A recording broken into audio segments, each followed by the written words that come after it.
un tonnerre d'applaudissements, la plateforme, c'est applaudissé le Thératis. Voilà. Ensuite, nous accueillons François Coelho de Enzo Connect, donc du Canada. François Lamy de Rental Midi. Et sous un tonnerre d'applaudissements, s'il vous plaît, c'est pas parce que vous qui gérez qu'on ne peut pas faire tout l'honneur à nos invités. Merci. Petit Abrami, s'il vous plaît. Donc déjà, effectivement, on a 3 experts, 3 sociétés ultra-tech.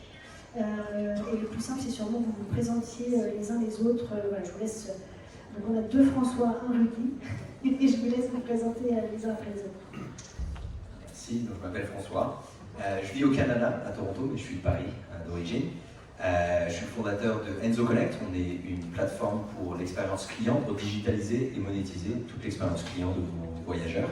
Donc ça veut dire une plateforme messagerie qui permet d'unifier et d'automatiser la communication et ce qu'on appelle un boarding pass, donc un livret d'accueil qui est complètement configurable pour faire les upsells, le check-in, etc. Voilà. Merci et bonjour, donc moi c'est François Lavie. Je travaille à Rental Midi, je suis directeur technique.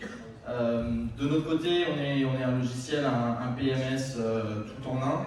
On a un gros module d'intelligence artificielle aujourd'hui sur lequel on a plus de 4000 propriétés live et qu'on développe très activement, qui s'occupe notamment de tout ce qui est qualité, donc gestion de la communication voyageur ainsi que tout ce qui est tracking des issues, des reviews, etc. Et je suis basé à Bordeaux, donc voilà, pas très loin d'ici. C'est toujours un plaisir de revenir au scale. Merci. Enchanté tout le monde, Rudy Abrahami, donc j'ai double casquette, je suis un gestionnaire à Tel Aviv de 350 biens. Et plus récemment j'ai monté donc Mavericks, qui est une solution technologique pour les outils stratégiques des boîtes comme les nôtres, c'est-à-dire plutôt orienté sur les réservations directes, sur la finance, sur l'acquisition de propriétaires. Et on va regarder comment on implémente l'IA dans beaucoup de secteurs et comment ça va changer notre futur en tant que gestionnaire dans beaucoup de domaines. Changement bien, j'espère.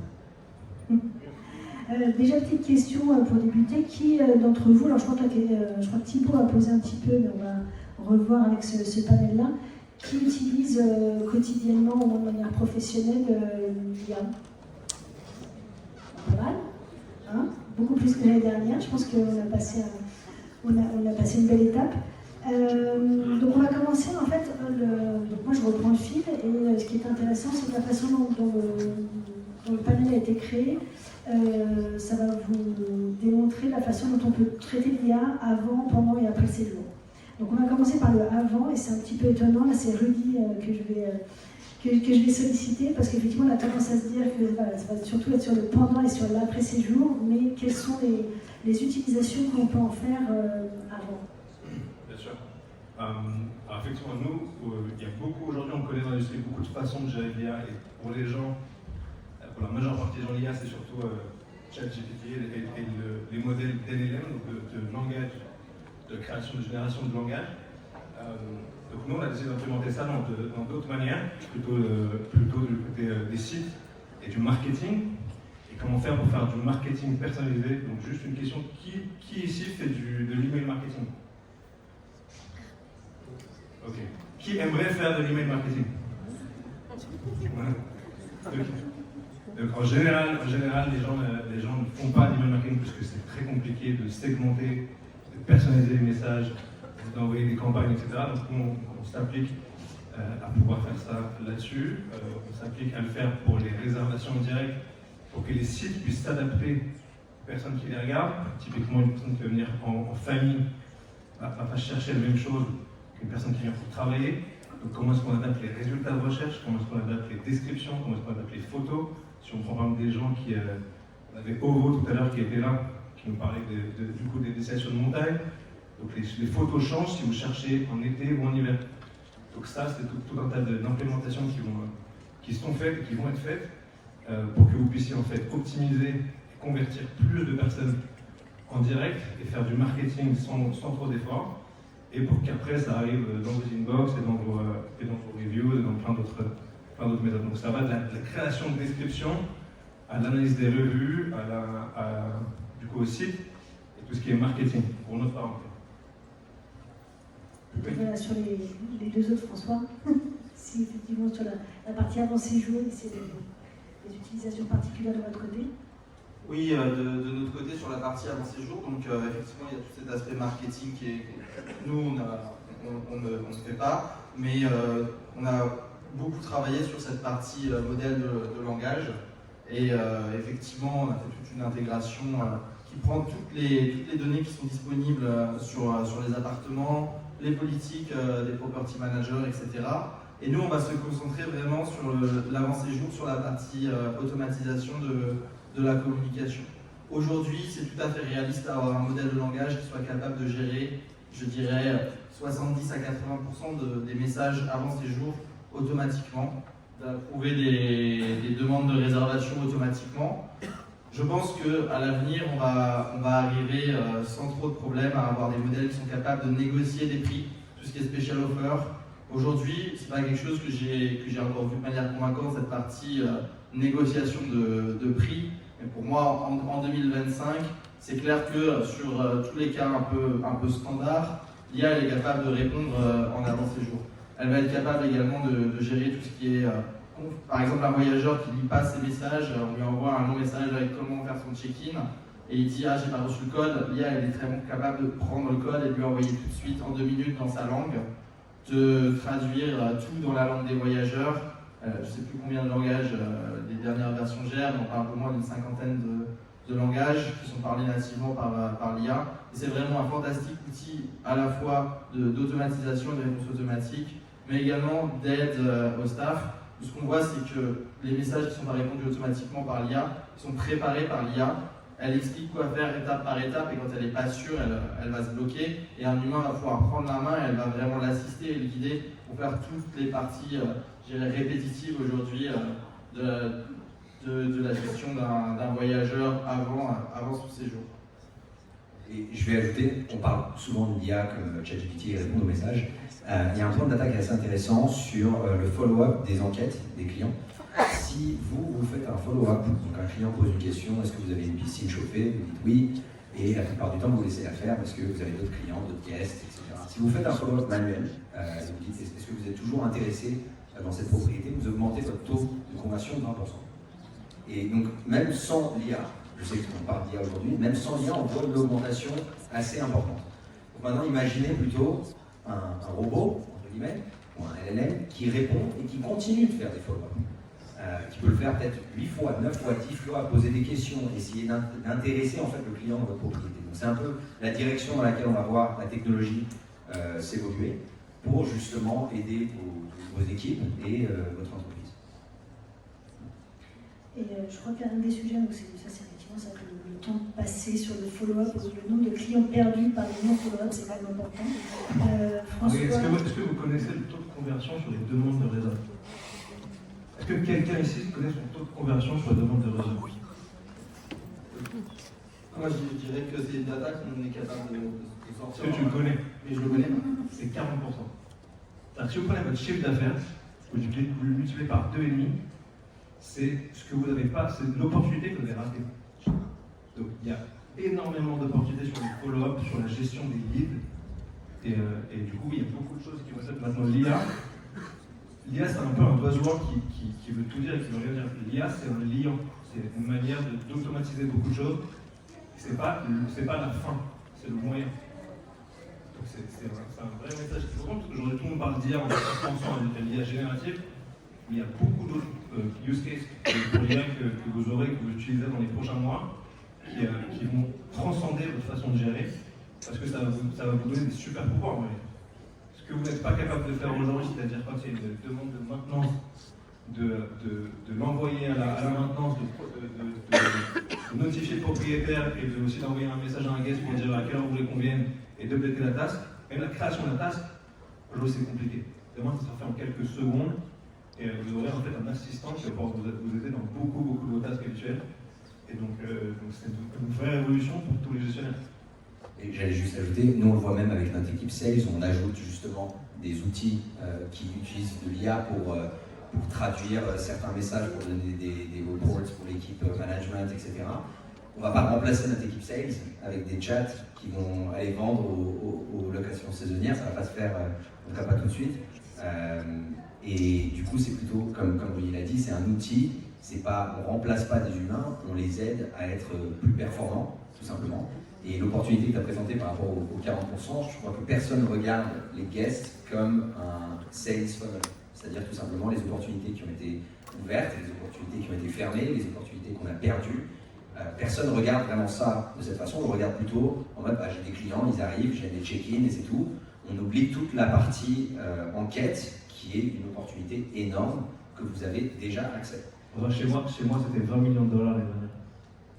De résa que j'ai pas booké.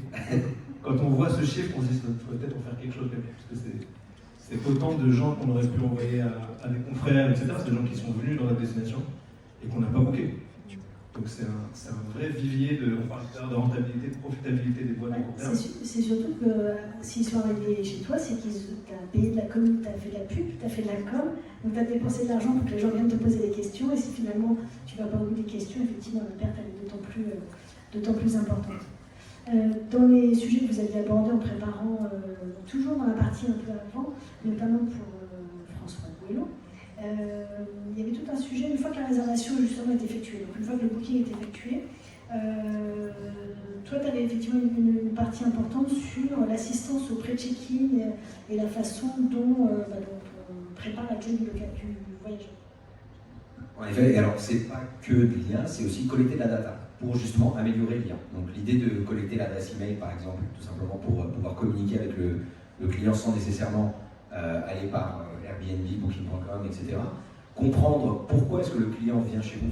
Est-ce que c'est pour le travail, pour une conférence, pour un voyage en famille, etc. Toute cette information que vous pouvez collecter à travers des livrets d'accueil ou juste en envoyant un petit survey ou quelque chose, vous permettra ensuite d'améliorer l'IA, d'améliorer les messages et d'améliorer les recommandations. Un autre aspect qu'on fait chez nous, mais pas pour vendre la solution, plutôt pour en discuter en général, c'est le sentiment des conversations qui se passent avant le check-in. C'est-à-dire si vous pouvez analyser tous les messages qui se passent avec le client et comprendre est-ce qu'ils sont contents, est-ce qu'ils ne sont pas contents, est-ce qu'ils sont craignants, etc., ça vous permet de mieux préparer le check-in. Parce que l'étape du check-in, c'est l'étape la plus critique pour le client. Et d'ailleurs, on a fait un check-in avec Nico, pour vous donner une idée. Donc c'était récupérer les clés dans un restaurant chinois où le restaurant chinois était fermé. Bon, ça commence mal. Et déjà dans ma tête, je me dis, 1 star, 1 étoile pour le reviews en check-in. Alors qu'en réalité, on est quand même arrivé au bout de 10-15 minutes, on est arrivé dans la propriété. Mais s'ils avaient préparé en avance, s'ils avaient compris qu'on était là pour le travail, qu'on n'avait pas beaucoup de temps, qu'on arrivait un peu plus tôt avec l'avion, etc., qu'on pouvait peut-être avoir un early check-in, toutes ces étapes-là vous permettent ensuite d'entraîner les modèles qu'on a dans différents systèmes de messagerie et de répondre plus personnalisé, plus automatiquement, etc., à vos clients. Peut-être moi, pour rebondir là-dessus, cette partie justement qui n'est pas du tout dans les modèles de langage, mais cette partie de détection de sentiments du voyageur, je dirais que c'est vraiment un des aspects clés de l'intelligence artificielle. Quand on va gérer des centaines de conversations, c'est pas toujours facile de voir quel guest est content, quel guest est mécontent, etc. Nous, ce qu'on va faire, c'est qu'on va toujours taguer ce qu'on appelle le niveau de satisfaction du voyageur entre est-ce que le voyageur est content, est-ce qu'il est mécontent, et on va utiliser ça par exemple pour contacter en pré-check-in tous les voyageurs qui sont déjà mécontents. On va avoir une intelligence artificielle qui va nous sortir un report et cela, voilà, c'est des voyageurs pas contents, on va y faire attention, on va peut-être leur envoyer un autre message et essayer de changer leur mood. Un autre exemple d'utilisation, ça va être par exemple demander aux voyageurs de laisser un review. On va être beaucoup plus agressif à demander aux voyageurs de laisser des reviews si on sait qu'ils sont déjà contents. On ne va pas envoyer merci de nous laisser un commentaire à une réservation qui s'est mal passée. Bien sûr, on va peut-être avoir un commentaire ou pas, mais on ne va quand même pas appeler le voyageur pour lui demander de nous laisser un commentaire si on sait déjà que ça s'est bien passé. Et du coup, cette capacité de connaître l'humeur des voyageurs et même de savoir comment l'humeur change dans le tunnel, nous on voit bien que généralement les voyageurs sont contents. Le mécontentement commence au check-in, recommence, les voyageurs sont de nouveau contents après le check-in, et généralement s'ils envoient encore des messages longtemps après la réservation, c'est qu'ils sont mécontents. Donc aujourd'hui on voit que la vraie étape clé du funnel voyageur, c'est ce check-in, quand ils découvrent l'appartement, quand ils font les instructions check-in, qu'ils les suivent, et à partir de là, ça nous permet vraiment de faire un suivi qualitatif sur ce funnel. Je suis absolument pas d'accord avec vous, les gars. Donc c'est effectivement, on peut enrichir beaucoup de données avec de l'IA, mais surtout, on voit aujourd'hui dans des plateformes comme Trip.com ou même sur Booking, etc., que l'IA, ça va devenir un concierge. Aujourd'hui, on est tous cantonnés à la logistique liée à l'appartement, alors qu'en vérité, les gens viennent à Paris ou dans n'importe quelle des destinations pour profiter de la destination. Comment est-ce qu'on les aide en tant que host, en tant que hôte et comme hébergeur à leur donner ce qu'ils veulent, c'est-à-dire profiter à Paris, les meilleurs restos, les meilleurs recos, etc. Et on n'a toujours pas abordé ces sujets-là donc, pendant la réservation. Donc effectivement, il y a tout le côté pré-check-in, de qualification du guest, de savoir où il en est. Et François disait qu'on peut inviter ou pas un guest à mettre une review, mais plus que ça, on invite un guest qui a mis une bonne review à du coup la poster sur Google. Et du coup, c'est votre brand qui va être amélioré sur Google. Donc ça va beaucoup plus loin, encore une fois, que ce qu'on sait aujourd'hui en novembre, décembre 2024. On se reparle l'année prochaine, on aura une toute autre discussion, on parlera de choses bien plus poussées que ce qu'on a aujourd'hui. On est encore au tout début de ce qu'on va voir. Moi je dirais la clé, c'est déjà de faire bien la base. Après, les gens veulent un restaurant à Paris, etc. Je pense que c'est important. Et bon, ça, c'est quelque chose qu'on est dans le cas de base de l'IA. Suggérer où aller manger, les activités, ça reste des choses assez simples. Je dirais qu'aujourd'hui, pour moi, l'impact de l'IA principal, il est vraiment sur faire déjà de base ce qu'on doit bien faire. C'est un bon accueil, un bon appartement, un bon ménage. Et c'est vraiment la base. Et après, le reste, c'est bien sûr, c'est mieux de réussir à le faire. Mais au final, le voyageur, quand il réserve avec nous, il s'attend à avoir une bonne expérience avec l'appartement en premier, puis ensuite avec la ville. Mais on est un peu moins responsable de cette expérience. Et il y a plein de gens ici qui viennent de province. Aucun de nous n'est nécessairement intéressé pour les 2 jours du scale d'avoir un restaurant, par exemple. Tout le monde veut un appartement. Parce qu'on a un type très particulier de guest qui vient pour bosser. Mais si ça se trouve, pour bosser, on peut dire aussi à quel endroit je peux travailler, c'est quoi le meilleur spot, où est le WeWork le plus proche, où est-ce que je peux faire mes rendez-vous, si j'ai un rendez-vous avec un client, à quel endroit je peux l'emmener. Tout ça, donc, mais de la qualification pré-check-in, voilà l'expérience et l'amélioration de l'expérience pendant le séjour. Et c'est pour ça que c'est ce que je disais, c'est que c'est un lien, et c'est un lien entre toutes les facettes de notre métier. Et c'est pour ça on va voir beaucoup plus loin. Et ça, c'est un use case, effectivement. On s'en fout je pense que la majeure partie des gens qui ont booké un appartement ici, l'adresse a fait que c'était proche ou pas proche d'ici. Est-ce que c'est accessible ou pas? Pas si c'est beau, est-ce que c'est grand, ou est-ce que c'est le moins cher, le plus proche. Je vais être 2 jours, je vais dormir une fois là-bas et je ne vais pas y rester. Je suis complètement d'accord. Et je dirais même, faut arrêter de penser à juste vendre un hébergement, il faut vendre une expérience. Et c'est d'ailleurs la différence entre les hôtels et les locations saisonnières où on vend juste l'hébergement, c'est pas le nôtre, c'est celui de quelqu'un d'autre, donc on le manage, etc. Les hôtels pensent plus concierge, pensent plus comment est-ce que je vais transformer mon bien immobilier en une expérience où je ne vais pas juste faire le prix du loyer, je vais faire plus, parce que la personne va vouloir revenir chez moi, va se rappeler de ma marque, va vouloir dépenser en plus sur des expériences. L'exemple que tu as donné par rapport à WeWork, c'est un upsell qu'on voit constamment. Quand le voyageur dit qu'il vient pour le business, on a des clients qui vendent des subscriptions pour une journée sur WeWork, tout simplement. Ou qui installent un ordinateur ou un écran, etc., pour que la personne puisse travailler. Tout ça sont des petits éléments où les gens vont se rappeler de l'expérience qu'ils ont eue avec vous et vont se rappeler de justement votre marque et pas juste Airbnb. La bouteille de vin, quand on arrive, c'est gentil, mais c'est pas nécessairement très personnel.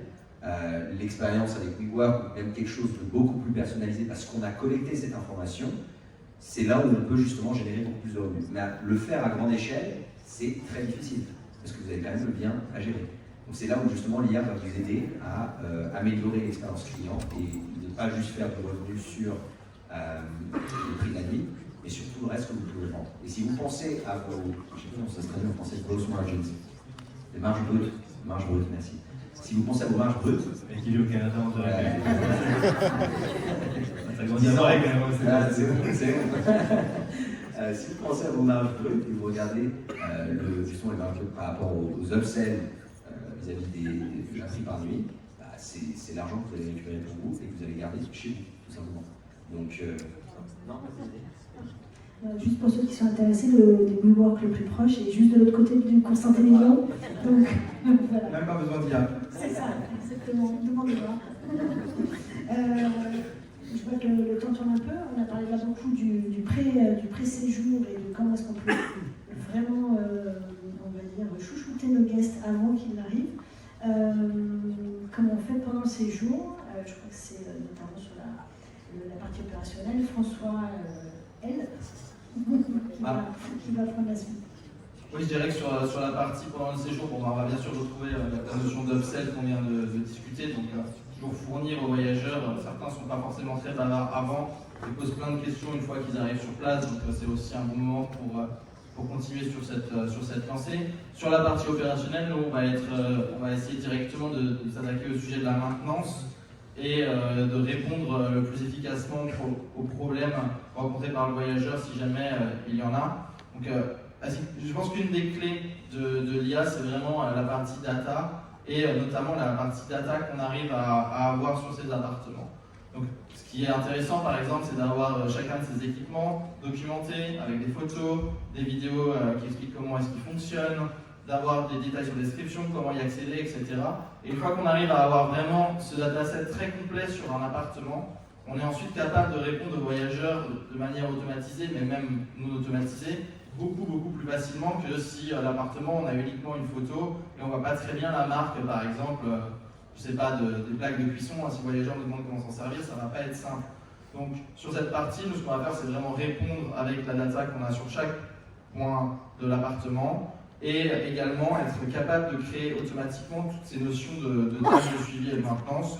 Donc, par exemple, si quelque chose est cassé, à automatiquement documenter qu'il y a un dégât sur l'appartement, automatiquement commencer à envoyer la bonne équipe, automatiquement, quand on travaille avec plusieurs équipes, assigner la bonne équipe sur le bon message et sur le bon type de tâche. Et donc là, on va pouvoir retrouver vraiment une utilisation très opérationnelle de l'IA, qui permet de gagner énormément de temps et surtout qui permet de gagner énormément en qualité, en s'assurant que tout est documenté et suivi et qu'il n'y a pas des choses qui passent à la trappe parce qu'on répond rapidement à un voyageur, par exemple. Je reviens sur le sujet des upsells pendant le séjour, parce que c'est mon sujet préféré, c'est juste de l'argent. Tout simplement. Est-ce qu'il y a des gens ici qui font déjà des upsells? Levez la main. Ok. Rudy, tu veux partager peut-être un peu combien tu fais sur les upsells? Non? Ok, dommage, il fait beaucoup. Mais si vous pensez encore, je vais aborder deux sujets. Donc les upsells, bien sûr, on en a un peu discuté, donc personnaliser l'expérience client, pas juste vendre un hébergement, etc. Mais il faut aussi penser à votre data. Donc même si on parle d'IA dans le contexte de la messagerie, etc., où est-ce que vous avez toute cette information pour pouvoir actionner différents systèmes, que ce soit celui de Rudy, des nouveaux systèmes qui sont dans l'autre salle, etc., où se trouve toute cette information. Et ce qu'on voit souvent, c'est qu'il y a un peu toute l'information se retrouve dans votre PMS. Donc déjà, si vous n'avez pas de PMS, il y en a plein derrière, Aventio, Smiley, Booking Sync, etc. Non, Smiley, c'est Booking Sync. On l'a dit, etc. Donc, retrouvez votre système. Est-ce que la data, vous pouvez l'exporter? Est-ce que vous pouvez l'envoyer à d'autres systèmes pour enrichir justement les nouvelles plateformes qui vont sortir ou qui sont déjà sorties, que ce soit pour l'expérience avant qui réserve la propriété, pendant le séjour, etc. Donc, recherchez un peu comment vous avez structuré votre information. Est-ce que c'est juste, vous avez vos propriétés, vous avez toute l'information sur les propriétés et c'est tout, et tous les messages sont dans Airbnb, sont dans Booking.com. Est-ce que vous avez un export de toute cette information pour comprendre un peu mieux le type de voyageur qui vient chez vous? Donc si vous pouvez faire un export de tous vos clients, de tous vos messages et comprendre les problèmes que vous avez à travers les reviews, comprendre le type de voyageur qui vient chez vous. Si vous n'avez que des voyageurs business, ça ne sert à rien d'essayer de mettre dans la description que vous êtes la meilleure agence pour les vacances, etc. Si 80% de vos voyageurs viennent pour le business, commencez peut-être à faire des partenariats avec différentes entreprises pour attirer ce genre de voyageurs. Donc, la personnalisation, c'est comprendre à une grande échelle toute cette information. Et pour comprendre toute cette information, il faut pouvoir exporter cette information. Et ça, je suis assez persuadé que beaucoup de systèmes aujourd'hui veulent garder la data parce que justement, ils veulent être un peu le socle, le centre de toute cette information. Donc, regardez dans votre PMS si vous pouvez exporter, mettez dans ChatGPT toute cette information et essayez de comprendre un peu plus vos voyageurs et le type d'opportunité que vous avez. Ça vous ouvrira aussi la porte sur tout ce qui est upsell. Donc là, par exemple, on est en train de lancer 300 000 upsells qu'on a pré-négociés avec différentes compagnies à travers le monde entier. Vu qu'on travaille avec 50 000 propriétés, il faut bien qu'on ait différents différentes villes qui sont couvertes. Et ce qu'on a remarqué, c'est que le taux de conversion, quand on vendait un ticket pour la Tour Eiffel à des gens qui venaient pour Scale France, ça ne marche pas super. Mais quand on vend un ticket Tour Eiffel pour une famille le jour des JO, etc., je donne un exemple de lambda, ça marche beaucoup mieux. Donc, encore une fois, on revient sur la personnalisation, c'est comprendre vos guests à une grande échelle. Et l'IA vous permet de mieux comprendre ces guests. Rudy? Ouais, alors moi, je vais aborder une autre facette. Là, on parle de guest communication. Moi, j'ai envie de parler de la communication dans les équipes. Qui ici travaille sur WhatsApp la majeure partie du temps? Voilà. Donc la création qui aimerait que ces équipes fallait créer plus de tasks de leur système? En fait, on peut du text to task ou de la voice note to task. C'est la suite du système dont on parle maintenant. C'est-à-dire que vos équipes pourront dire finalement il y a une fuite d'eau quelque part, envoyer la maintenance et continuer à écrire dans leur WhatsApp, et que du coup l'IA puisse lire ça, créer la task dans le système, pour que vous, en tant que gestionnaire ou en tant que chef d'orchestre, puissiez voir ce qui s'est passé aujourd'hui, combien de tasks ont été ouvertes, à qui ça a été envoyé, si c'est traité, pas traité, envoyer un message au guest pour lui dire à quelle heure vous les convient, etc., etc. Donc ça, c'est une des situations pendant le séjour de comment l'utiliser, et comment ça va être utilisé si ce n'est pas déjà implémenté par les collègues. Pendant ou éventuellement avant, justement, quand on veut que les équipes préparent un message. Donc là, c'est pendant le séjour, et donc l'après-séjour, c'est effectivement la suite. Donc il y a plein d'usages auxquels on pense, notamment les reviews, mais qu'est-ce que justement vous pouvez vous pointer plus sur la façon dont on utilise l'IA une fois que le client a fermé la porte? Nous, c'est de l'analyse des reviews, la réponse automatiquement aux reviews post-séjour, la création de tasks via les reviews, ça c'est ce que François disait tout à l'heure, et surtout après c'est le remarketing. Comment renvoyer des messages ou des emails transactionnels au bon moment, dans la bonne langue, aux personnes qui, aux Français qui vont dans le sud de la France l'été. J'ai compris qu'ils voulaient booker 30 jours avant. Comment je leur envoie automatiquement un mail 35 jours avant? Votre villa cet été pour la famille, voilà ce que vous avez vu. Donc ça va être le remarketing. Comment prendre la review, inviter les bonnes personnes à la poster sur Google, ou apprendre de cette data et faire demain des campagnes de SEO et payer des Google Ads ou du Instagram Ads pour renvoyer des gens chez moi sans qu'ils repassent par la review. Oui, nous peut-être pour continuer là-dessus, je dirais qu'aujourd'hui notre cœur de concentration sur l'IA, c'est vraiment cette partie qualité. Et donc on va vraiment se concentrer sur la gestion fine des reviews, la réponse automatique, mais également catégoriser les reviews selon le type de problème, fournir du reporting au property manager. Donc, par exemple, est-ce qu'on va avoir régulièrement des salles de bain sales, des problèmes avec les padlocks qui n'ont pas de batterie, etc.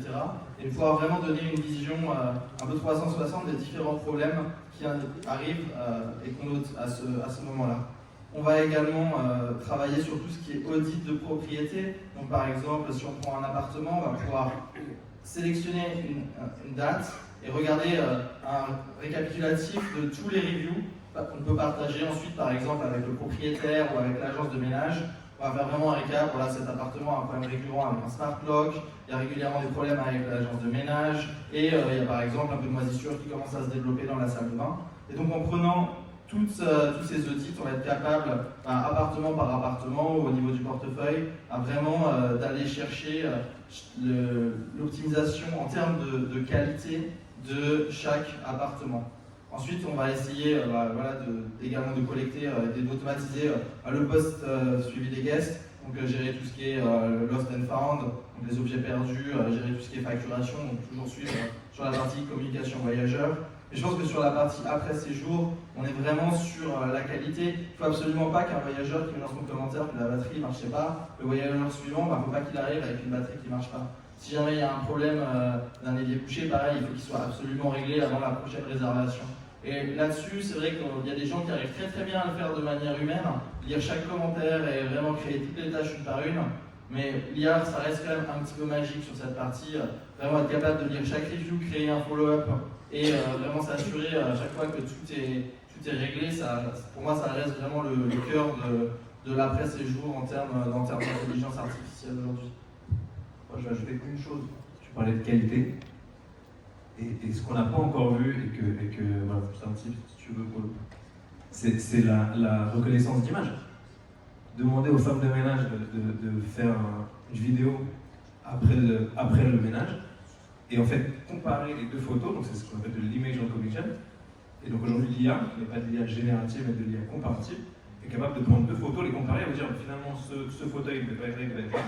Et du coup faciliter et faire en sorte que les ménages, en tout cas l'apparence de l'appartement, soit standardisée pour faire remonter après des tasks pour dire finalement il y a un truc qui est cassé, il y a une trace sur le mur.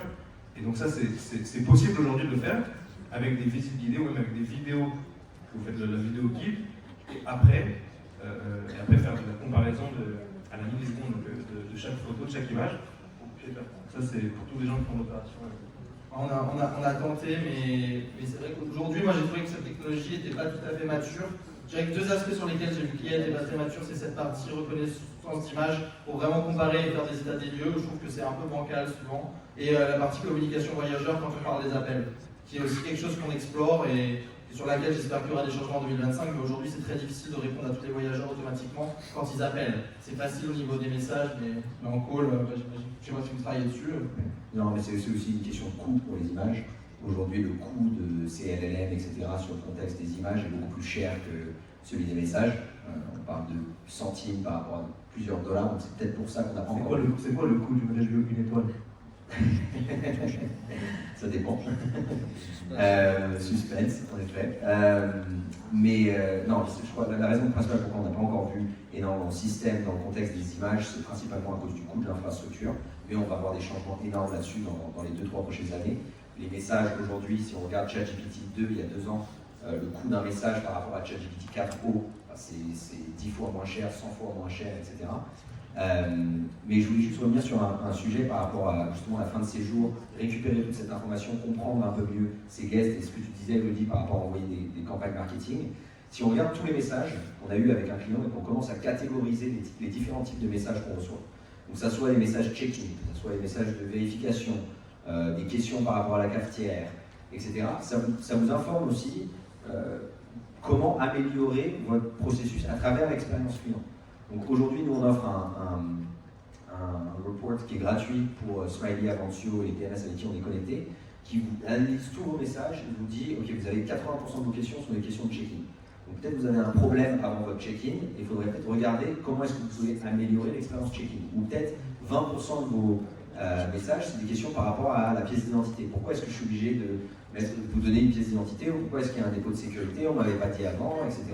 Comprendre toute cette information à la fin du séjour de tous vos guests, mois par mois ou semaine par semaine, vous permet d'améliorer du début jusqu'à la fin. Et encore une fois, le faire manuellement, comme a dit Rudy, d'aller dans chaque review, d'aller chercher l'information, c'est assez compliqué. Mais de le faire automatiquement, vous pouvez juste avoir un document qui vous dit tout simplement, ok, vous avez plein de questions dans ce sujet, dans ce thème, vous permet de mieux comprendre votre entreprise. Et j'ajouterais même, les entreprises où on a vu qui soit ont une top guest experience sont celles où notre report va dire il y a le plus de plaintes. Parce que ça veut dire qu'ils ont automatisé tout le reste. Il n'y a pas de question de check-in, il n'y a pas de question de vérification, donc les seuls messages qu'ils reçoivent sont des plaintes. C'est un peu paradoxal, mais ça représente en fait une opportunité énorme pour vous si vous comprenez un peu mieux le type de questions que vous avez et où vous pouvez améliorer.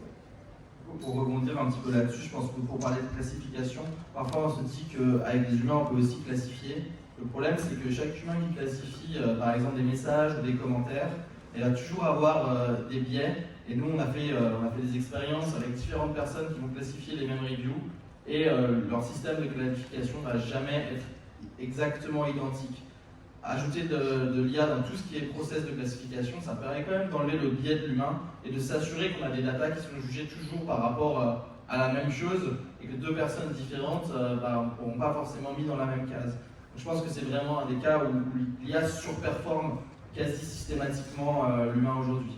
Et j'avais fait une présentation l'année dernière, c'était ma première fois à Scale France, et j'avais dit qui ici utilise de l'IA, et personne qui a levé la main. Aujourd'hui, il y a plein de gens qui ont levé la main, donc c'est génial de voir justement l'évolution en une année de toutes ces entreprises ici qui commencent justement à utiliser l'IA. Je serais vraiment intéressé de discuter avec vous de comment vous le faites aujourd'hui, parce que je crois que le commentaire que j'avais eu d'un client à nous, Kitoko en France, vous avez dit ça me permet de répondre à mes clients plus gentiment. Et je trouve ça vraiment intéressant. Mais c'est une bonne première étape, d'être gentil avec ses clients. Je sais qu'on parle de personnalisation, d'upsell, de toutes ces choses, mais déjà, si vous arrivez à être gentil à grande échelle, c'est chapeau. C'est la différence, on est gentil du coup sur chaque message et on a le ton qu'on veut avoir sur chaque message qui est répondu par l'IA. Et dans les entreprises, on commence à avoir des équipes de gestion voyageurs. C'est vraiment un challenge, tout le monde répond différemment. Le niveau de français est extrêmement inégal selon les entreprises, on va dire. Et c'est vrai que l'IA, ça permet vraiment de mettre un niveau, tout le monde est pareil. La gentillesse, ça peut être effectivement grâce à l'IA qui est très sympa. Mais ça peut être aussi parce que le property manager justement a moins de pression et moins de stress, qui fait que quand on lui envoie une critique ou quelque chose, une plainte, ça lui permet de prendre un peu plus de recul sur les choses. Et donc effectivement, je rebondis rapidement sur Rudy, qui en fait disait quand on analyse les biens, quelque part l'IA, ça permet aussi d'optimiser son portefeuille et éventuellement de se séparer des biens en fonction justement peut-être des résultats que tu obtiens grâce à l'IA par exemple. Alors, je ne sais pas si on se sépare, moi je pense qu'il faut se séparer des mauvais propriétaires. Oui, aussi. Mais est-ce que l'IA analyse les mauvais propriétaires? Non, ça fait partie Non, l'IA va analyser beaucoup de choses. L'IA va faire ce qu'on lui demande de faire. Si on lui demande d'analyser les propriétaires ou de répondre, ou de catégoriser les propriétaires par les plus rentables, les plus sympas, ou ceux qu'il faut peut-être couper, on peut le voir, le nombre de messages, le nombre de temps que ça prend, le nombre de fois qu'ils viennent dans leurs appartements, le nombre de plaintes qu'ils génèrent, le temps que ça prend aux équipes, etc. Donc, ça, c'est des use cases qu'on n'a pas encore vu live, mais je pense que, en tout cas, nous, on l'a mis depuis longtemps en place chez nous, et là, on le met en place pour les autres utilisateurs, mais c'est plutôt sur le côté acquisition de propriétaires. Comment faire du forecasting pour les propriétaires, leur faire expliquer et convertir plus de propriétaires. Donc ça, oui, mais l'IA, encore une fois, plus que l'IA ne va pas le faire, l'IA va nous permettre d'avoir les données et de récolter, d'enrichir les données pour que je puisse aller voir un propriétaire et dire, plutôt que d'aller sniffer un appartement pour dire c'est 500 balles par nuit, je vais dire c'est 422, voilà pourquoi c'est 422, et de façon extrêmement précise. En fait, parce que quand je vois un propriétaire, je lui vends de la confiance. En quoi je suis meilleur que les autres, ou en quoi il peut faire confiance, ce que je lui dis va se réaliser. Donc, et tout ça, c'est soit par du guesswork en disant écoute-moi, fais-moi confiance, je sais quoi je parle, ou je t'explique. Et ça, c'est des data qui vont venir. Donc la collection de data, tout le monde ici est assis sur un trésor de data que peu de gens utilisent. Et il y a vraiment beaucoup de réponses. Et le piège, c'est vraiment que s'il y a une chose que vous devez prendre, de mon côté, c'est challenger vos idées reçues. Challenger ce que vous pensez qui est votre gut feeling dans je sais pas toi, tu vois. Mais challenger vos idées reçues parce que ce que vous pensez n'est peut-être pas la réalité. Donc regardez, allez chercher, allez creuser dans vos data, vous trouverez plein de réponses qui vont être probablement surprenantes. Il reste quelques minutes. Je propose à Hélène peut-être de prendre des questions, s'il y en a, en tout cas dans l'assistance. Sûrement. Ou est-ce que vous avez On tous... recommence. Vous avez dit qu'on avait préparé le truc pour... Vous avez des questions sur l'IA, c'est de l'évidence. Je recommence. Ouais, merci. C'est pas live. Non, mais en fait, voilà, ils les ont séchés. Là, je crois que tout le monde doit intégrer, digérer toutes les données avant de... Bonjour, déjà hyper intéressant tout ce que vous avez monté comme info. Rudy, par rapport à ce que tu as dit sur l'analyse de prise de photos, c'est pas vraiment une question, c'était plutôt donner une information. En fait, on est en train de finaliser le développement d'une app qui s'appelle CheckEasy et qui permettra aux conciergeries d'automatiser les états des lieux d'entrée et de sortie, aussi bien fait par les voyageurs que par les services de ménage. Ça commence. Voilà. On avait dit en 2025, hein, mais bon, attendez un mois avant de le lancer. On aurait dû demander à ChatGPT de poser des questions.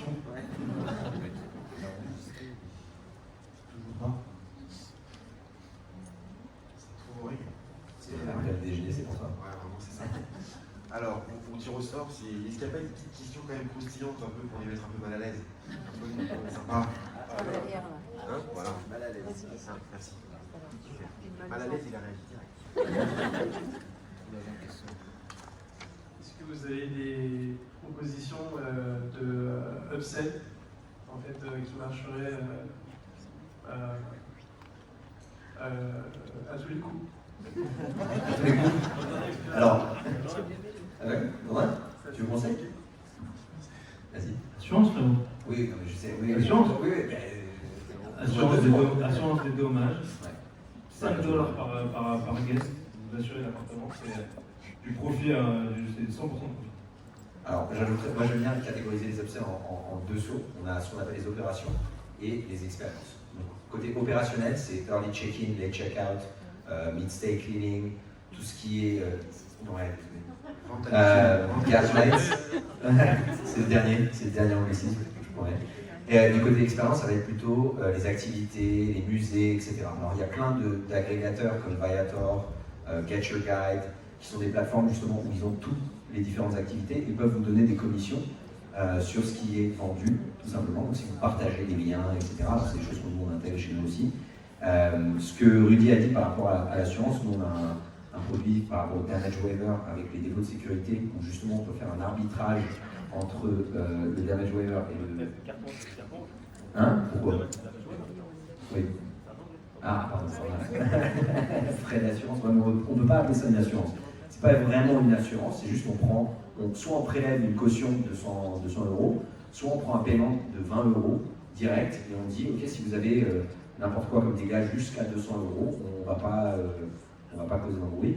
Donc c'est vraiment juste créer un espèce d'arbitrage entre l'assurance et les dépôts de sécurité et vous pouvez récupérer de l'argent à chaque réservation. On voit un taux de conversion de 60% sur ce produit-là où les clients préfèrent justement payer une fois 20 € et vous laisser tranquille plutôt que de bloquer leur carte de crédit, surtout en Europe. Parce qu'en Europe, les cartes de crédit, c'est pas comme aux États-Unis. Moi, quand j'avais 18 ans, on m'a filé une carte de crédit avec 20 000 $ de crédit limite. C'est classique américain, aller dépenser. En Europe, c'est pas la même chose. Les limites sont beaucoup plus basses. Donc les gens n'aiment pas justement bloquer 200, 500 000 € sur leur carte de crédit, donc préféraient payer juste 20 €, vous laisser tranquille. Et voilà. Donc il y a pas mal d'astuces là-dessus que vous pouvez commencer à regarder et ça améliore l'expérience client. Il y a une corrélation avec les reviews et les upsells. Oui, dernière question. Vous parlez des traducteurs avec l'IA. Est-ce que vous estimez aujourd'hui qu'on est suffisamment mature en traduction pour l'utiliser tel quel? Oui, pour pareil, tout ce qui est, alors, pour tout ce qui est communication voyageur, clairement, oui. Et pour tout ce qui est contenu marketing, si c'est pas vraiment quelque chose de niche, franchement, c'est mature à 95%. C'est quand même intéressant d'avoir une personne humaine qui relie un guide ou quelque chose comme ça qui a été traduit. Mais par contre, pour faire 90% du travail, non, on n'a pas besoin de traducteur. Le plus le texte est grand, le plus c'est un peu plus compliqué puisqu'il y a des nuances. Et si on vous pose la question c'est quoi le code Wi-Fi, en anglais, en français, ça marche. Alors nous on l'a déployé là, on le déploie la semaine prochaine sur tous les sites. Et donc on a testé toutes les IA de traduction. Donc sur les langues un peu pointues, sur le chinois, l'hébreu, le russe, c'est à 95%. Parfois il peut perdre un peu le contexte où il fait une traduction littérale. Sur toutes les autres langues, c'était à 99%. Donc oui, un grand oui sur la traduction. Et pour être honnête, le client préfère que vous prenez l'effort d'essayer de parler dans leur langue, même si vous faites 2-3 fautes. Il y a un aspect assez personnel d'essayer de répondre dans la langue du client plutôt que de répondre en anglais ou en français selon votre bien immobilier. Donc même s'il y a 2-3 fautes, ça vaut le coup. Plus de 34 secondes au compteur, je pense qu'on est pas mal, non? Je vous propose d'applaudir nos 3 experts.